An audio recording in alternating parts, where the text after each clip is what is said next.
오늘의 듣는 신문 시작합니다.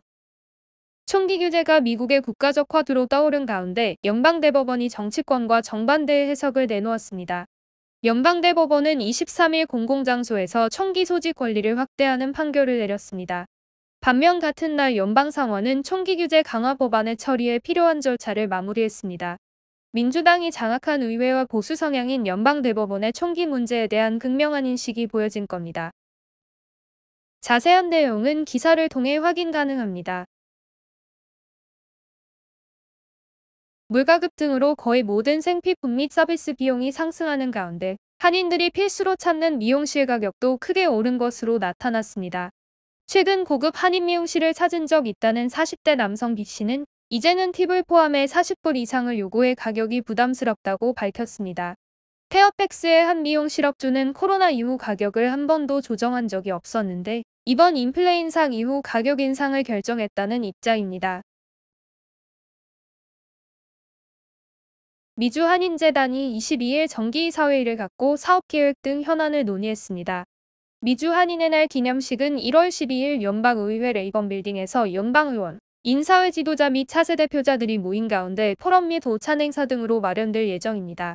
또한 15일에는 120년 이민 역사를 기념하는 행사와 지역예술인 및 한국예술인 초청 문화 행사와 전시회가 열릴 계획이라고 밝혔습니다.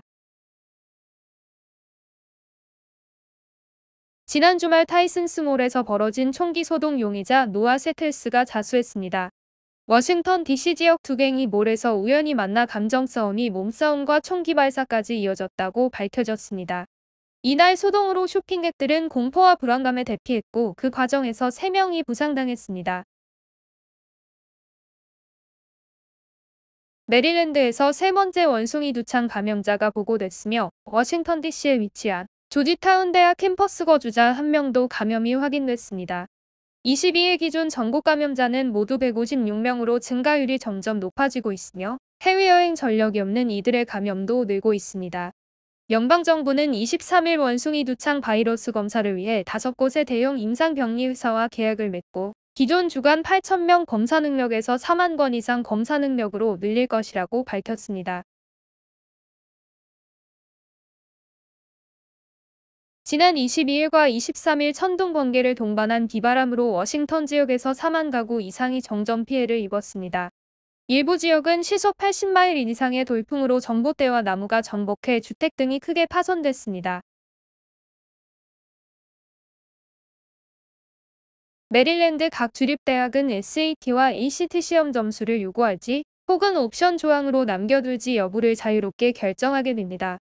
조앤 보우먼 메릴랜드 주립대학 시스템 교학처장은 각 대학과 학생들에게 보다 폭넓은 선택권을 부여하기 때문에 각기 원하는 대학과 학생을 가려내는 데 보다 용이할 것이라고 밝혔습니다. 자세한 내용은 기사를 통해 확인 가능합니다. 오늘의 듣는 신문 마칩니다. 좋은 하루 보내세요. 감사합니다.